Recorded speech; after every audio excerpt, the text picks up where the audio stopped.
नमस्कार दोस्तों, आप सबको कोटि कोटि प्रणाम। हम आपको यह दर्शाना चाहता हूँ कि 1756 ईस्वी में अली वर्दी खां की मृत्यु होने पर उसका पौत्र सिराजुद्दौला बंगाल का नवाब बना। सत्ता संभालते ही उसे घरेलू और बाहरी शत्रुओं का सामना करना पड़ा। नवाब के इन विरोधियों को बंगाल के कुछ धनी सेठों का भी समर्थन प्राप्त था। अवसर पाकर ब्रिटिश ईस्ट इंडिया कंपनी ने नवाब के विरोधियों की साजिशों में भाग लेना आरंभ कर दिया। इस समय यूरोपीय कंपनियां शाही फरमान द्वारा दी गई व्यापारिक सुविधाओं का दुरुपयोग कर रही थी। साथ ही कोलकाता कलकत्ता स्थित अपनी बस्तियों की किलेबंदी भी करने लगी थी। जब सिराजुद्दौला को इसकी सूचना मिली तब उसने अंग्रेज व्यापारियों द्वारा की जाने वाली सैन्य तैयारियों पर प्रतिबंध लगाया। अंग्रेजों ने नवाब के आदेशों की अवहेलना की। इससे क्रुद्ध होकर नवाब ने अंग्रेजों के गढ़ कोलकाता कलकत्ता पर आक्रमण कर उन्हें परास्त कर दिया। जब इस घटना का समाचार चेन्नई मद्रास पहुंचा तब क्लाइव एक नौसैनिक बेड़े के साथ कोलकाता कलकत्ता पहुंचा। कोलकाता कलकत्ता पर अंग्रेजों का पुनः अधिकार हो गया। नवाब तथा अंग्रेजों के बीच अली नगर की संधि 9 फरवरी 1757 ईस्वी हो गई। इस संधि के अनुसार कंपनी को बंगाल, बिहार तथा उड़ीसा में बिना चुंगी दिए व्यापार करने का अधिकार प्राप्त हो गया। किंतु क्लाइव इतने से संतुष्ट नहीं था। वो तो बंगाल में अंग्रेजी साम्राज्य स्थापित करना चाहता था। अतः क्लाइव ने नवाब के विरोधियों से साठगांठ शुरू कर दी। नवाब का सेनापति मीर जाफर स्वयं बंगाल का नवाब बना। सहायता था वह विश्वासघात करके अंग्रेजों से जा मिला। अंग्रेजों ने मीर जाफर को बंगाल का नवाब बनाने और मीर जाफर ने अंग्रेजों को हर प्रकार की सुविधा देने का वचन दिया। इस षड्यंत्र में राय दुर्लभ, जगत सेठ और अमिंद चंद नामक व्यापारी भी व्यापारिक लाभ के लिए शामिल थे। इस षड्यंत्र में योजना पक्की होते ही क्लाइव ने सिराजुद्दौला को एक कूटनीतिक पत्र लिखकर उस पर संधि की शर्तों को भंग करने का आरोप लगाया। इस संधि के उल्लंघन हेतु उसे दंडित करने के लिए वह एक बड़ी सेना लेकर बंगाल की राजधानी मुर्शिदाबाद की ओर चल पड़ा। पलासी का युद्ध 1757 ईस्वी जब नवाब को इसकी सूचना मिली तब उसने प्रतिरोध करने हेतु अपनी सेना के साथ क्लाइव के विरुद्ध कूच कर दिया। 1757 ईस्वी में पलासी के मैदान में सिराजुद्दौला तथा क्लाइव की सेना आमने सामने हुई। नवाब ने अपने सेनापति मीर जाफर को अंग्रेजों पर आक्रमण की पहल करने को कहा, किंतु मीर जाफर निष्क्रिय खड़ा रहा। इससे सिराजुद्दौला को उसके विश्वासघात का आभास हो गया और वह षड्यंत्र से बचने के लिए लड़ाई का मैदान छोड़ भाग गया। नवाब के भाग जाने से उसकी सेना में भगदड़ मच गई। अंततः नवाब को बंदी बना लिया गया और मीर जाफर के पुत्र ने उसकी हत्या कर दी। मीर जाफर को अंग्रेजों ने धोखा देने के पुरस्कार में बंगाल का नवाब बना दिया और मीर जाफर ने अंग्रेजों को बहुत सा धन व जागीर दी। मीर जाफर महत्वाकांक्षी तो था किंतु वह स्वतंत्रता पूर्वक शासन नहीं कर सका। उसने अनुभव किया कि अंग्रेज उसे मात्र एक कठपुतली की तरह नामधारी शासक के रूप में रखना चाहते थे। अंग्रेजों ने उसे अपनी सुनिश्चित आय का साधन बना लिया और उसने धन वसूलने लगे। कंपनी के एजेंटों तथा दलालों ने भ्रष्टाचार से आर्थिक लूट की कार्यवाही शुरू कर दी थी। फलतः नवाब का खजाना खाली हो गया और वह आर्थिक संकट में पड़ गया। अनंतः वह अंग्रेजों की बढ़ती मांग पूरा करने में असमर्थ हो गया। उनके आर्थिक शोषण वह उत्पीड़न के फलस्वरूप किसानों तथा दस्तकारों में असंतोष व्याप्त हो गया। इस राजनीतिक और आर्थिक अव्यवस्था से उब कर वह अंग्रेजों से छुटकारा पाने का उपाय सोचने लगा। इसी बीच 1760 ईस्वी में अंग्रेजों ने उसे गद्दी से उतारकर उसके दामाद मीर कासिम को बंगाल का नवाब बना दिया। अंग्रेजी सेना का खर्च चलाने हेतु उसको बर्धमान, मिदानपुर, चटगांव के जिले अंग्रेजों को देने पड़े। मीर कासिम एक योग्य शासक था। वह बंगाल की दशा को सुधारना चाहता था। उसने विद्रोही अमीरों का दमन किया और अपनी सेना में आवश्यक सुधार किए। मुंगेर में तोड़दार बंदूकों और तोपों को बनाने का कारखाना स्थापित कराया। सैन्य क्षमता बढ़ाने के लिए उसने सैनिक परीक्षण हेतु यूरोपीय अधिकारी नियुक्त किए। उसने समरू नामक एक जर्मन को अपना सेनापति नियुक्त किया। उसने अंग्रेजों के व्यापार पर भी प्रतिबंध लगाने का साहस किया। अनंतर अंग्रेजों ने अप्रसन्न होकर उसे हटा देने का निश्चय किया। मीर कासिम अंग्रेजों की नीयत से परिचित था। वह उसने सावधान रहता था, अतः उसने अपनी राजधानी भी मुर्शिदाबाद से मुंगेर आधुनिक बिहार में स्थानांतरित कर दी और उसकी किलेबंदी आरंभ कर दी। उधर अंग्रेजों ने प्रतिशोधात्मक कार्रवाई करते हुए अपने सैन्य बल के द्वारा मीर कासिम के विरुद्ध कदम उठाया तथा उसने गद्दी से हटाकर मीर जाफर को पुनः बंगाल का नवाब बनाने का निश्चय किया। मीर कासिम इस अपमानजनक व्यवहार से आग बबूला हो गया। उसने अपनी सेना संगठित कर अंग्रेजों से लड़ाइयाँ लड़ी, किंतु वह पराजित हुआ। वह भागकर अवध के में शरण लेने को विवश हुआ। अवध के नवाब सुजाऊ दौला तथा मुगल बादशाह शाह आलम के साथ उसने अंग्रेजों के विरुद्ध एक गठबंधन कर लिया। बक्सर का युद्ध 1764 ईस्वी उपर्युक्त तीनों की संयुक्त सेनाओं का अंग्रेजों की सेना के साथ 1764 ईस्वी में बक्सर के मैदान में भीषण संग्राम हुआ, परंतु सफलता अंग्रेजों को ही मिली। मीर कासिम युद्ध भूमि से भागने को विवश हुआ।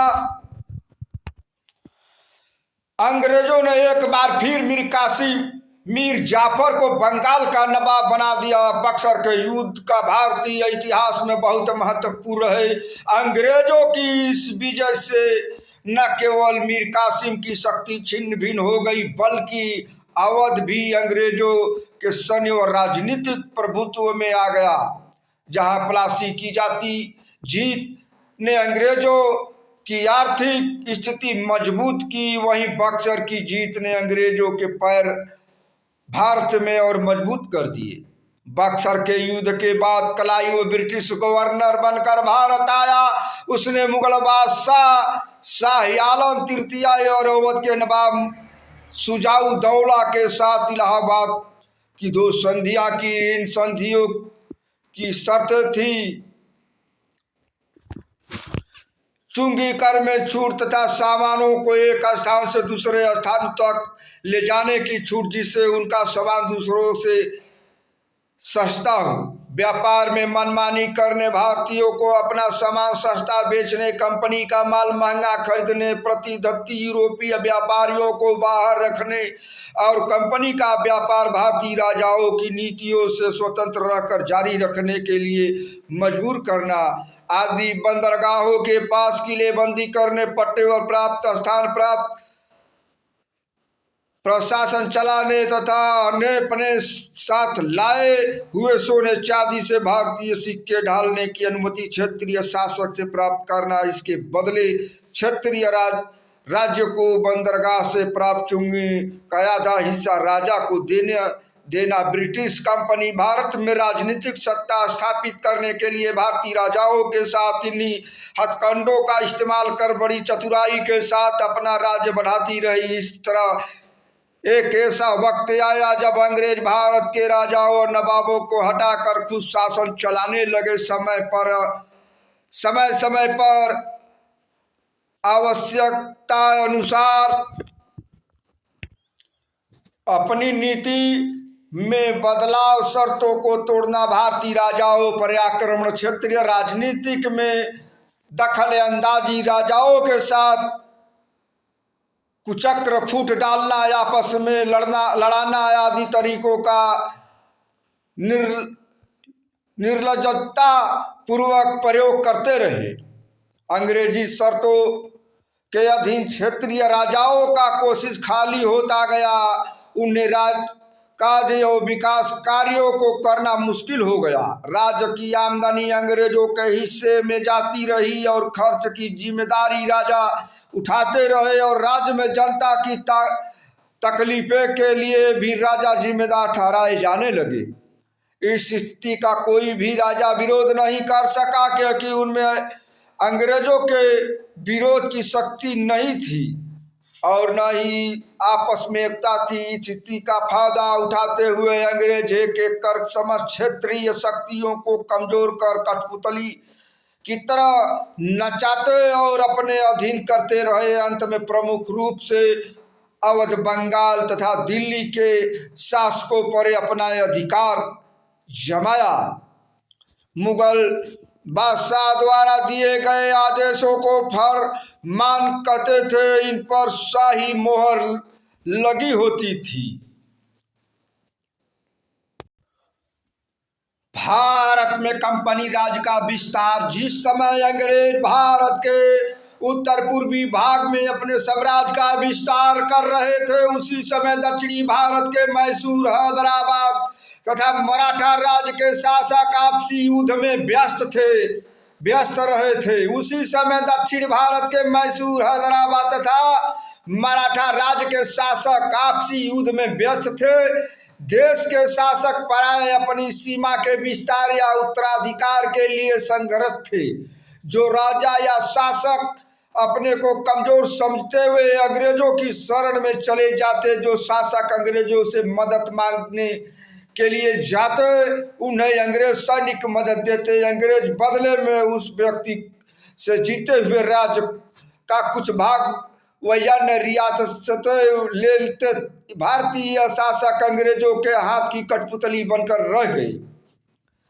अंग्रेज लगभग 90 वर्षों में 1764 ईस्वी से लेकर 1856 ईस्वी भारत के अधिकांश हिस्सों पर राज करने लगे। अंग्रेजों ने विभिन्न नीतियों के अंतर्गत जैसे बेलजली की सहायता संधि नीति, डलहौजी की विलय नीति, कुशासन का आरोप लगाकर राज्य हड़पना, युद्ध में पराजित करके शासकों से लाखों रुपए वार्षिक लेना और फूट डालना और राजा करो जैसी कूटनीतियों के जरिए भारत के राज्यों को कंपनी राज में मिलाया। मैसूर विजयनगर साम्राज्य के पतन के पश्चात से ही मैसूर राज्य ने अपनी स्वाधीनता को बनाए रखा था। 18वीं शताब्दी के प्रारंभ में हैदर अली ने मैसूर की सेना में एक साधारण अधिकारी के रूप में कार्य प्रारंभ किया। शीघ्र ही वह अपनी कुशग्र बुद्धि द्वारा सेना में उच्च पद तक पहुंच गया। 1761 ईस्वी में उसने मैसूर राज्य पर अपना अधिकार कर लिया। उसने बिदनूर, सुदा, सेदा, कन्नड़ और मालाबार के इलाकों को जीत लिया। मालाबार की जीत से हैदर अली की सत्ता का समुद्र तट तक विस्तार हो गया। इससे अंग्रेजों का अंशकित होना संभाविक था। दोनों के मध्य संघर्ष असंभवी था। अतः 1767 और 1799 ईस्वी के मध्य मैसूर एवं अंग्रेजों में 4 युद्ध हुए।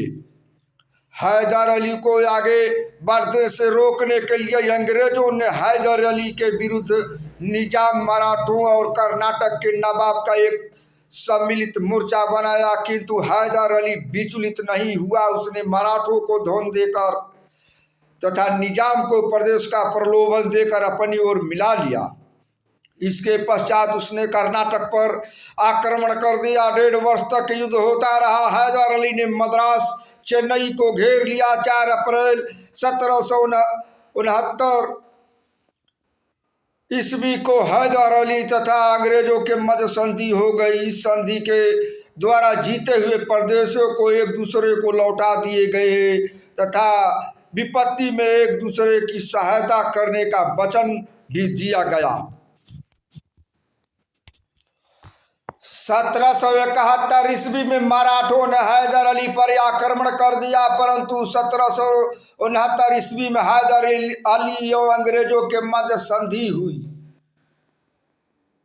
संधि के अनुसार अंग्रेजों ने हैदर अली की सहायता नहीं की। इससे हैदर अली ने निजाम तथा मराठों से मिलकर अंग्रेजों के विरुद्ध एक संयुक्त मोर्चा बनाया। जुलाई 1780 में हैदर अली ने कर्नाटक पर आक्रमण कर दिया तथा कर्नल बेली के अधीन अंग्रेजी सेना को पराजित कर अकर्ट जीत लिया। इसी बीच अंग्रेजों ने निजाम तथा मराठों को हैदर अली से अलग कर दिया। हैदर अली ने इस स्थिति का सामना किया, परंतु नवंबर 1781 ईस्वी में वह पराजित हुआ।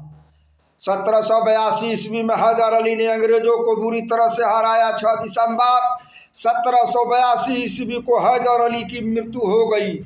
हैदर अली की मृत्यु के पश्चात उसके पुत्र टीपू सुल्तान ने राज्य का उत्तरदायित्व संभाला। टीपू ने 1 वर्ष तक युद्ध जारी रखा। अंत में दोनों पक्षों में मार्च 1784 ईस्वी में मंगलौर की संधि हुई और दोनों ने एक दूसरे के जीते हुए प्रांत लौटा दिए। तृतीय अंगल मैसूर युद्ध 1790 और 1792 ईस्वी अंग्रेजों का मैसूर के विरुद्ध तीसरा टकराव 1790 ईस्वी में हुआ।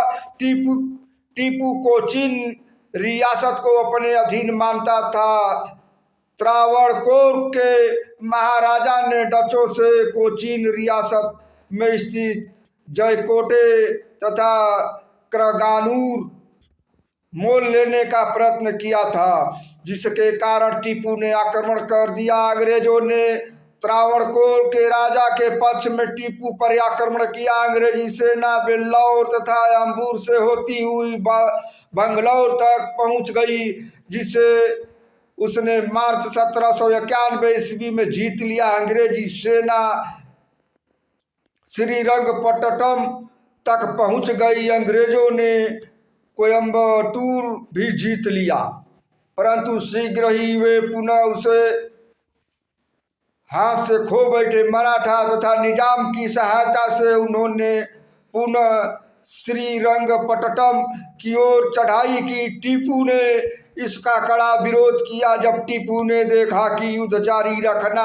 असंभव है, तो उसने 1792 ईस्वी में श्रीरंगपट्टनम की संधि कर ली। इस संधि के अनुसार उसे अपने राज्य का आधा भाग अंग्रेजों तथा उनके साथियों को देना पड़ा। इसके अंतर्गत अंग्रेजों को बरमहाल, टिंडीगुल तथा मालाबार मिला। टीपू को 3 करोड़ रुपए युद्ध क्षति के रूप में भी देना पड़ा। युद्ध के कारण इस दौरान में टीपू की बहुत क्षति हुई। वह अपने राज्य को पूर्णतः समाप्त होने से बहुत कठिनाइयों से ही बचा पाया। 1798 ईस्वी में भारत में लॉर्ड वेल्लेस्ली आया, जो एक साम्राज्यवादी गवर्नर जनरल था। लॉर्ड वेल्लेस्ली ने देश की राजाओं को अपने अधीन करने की योजना बनाई। उनकी इस योजना सहायक संधि कही जाती है। वेल्लेस्ली ने यह निश्चय किया कि या तो टीपू का अस्तित्व पूर्णतया समाप्त कर दिया जाए अथवा उसे अपने अधीन बना लिया जाए। इसके लिए उसने टीपू सुल्तान पर यह दोष लगाया कि वह निजाम तथा मराठों के साथ मिलकर अंग्रेजों के विरुद्ध षड्यंत्र रच रहा है और भिन्न देशों से मिलकर अंग्रेजों के विरुद्ध व्यवहार कर रहा है। यह सभी आरोप उससे उद्देश्य पूर्ति के लिए पर्याप्त थे। अप्रैल 1799 ईस्वी में उसने टीपू के विरुद्ध अभियान आरंभ कर दिया। मई 1799 ईस्वी को अंग्रेजों ने श्रीरंगपट्टनम का दुर्ग जीत लिया। टीपू बहादुरी के साथ लड़ता हुआ वीरगति को प्राप्त हुआ। मैसूर पर अंग्रेजों का आधिपत्य स्थापित हो गया।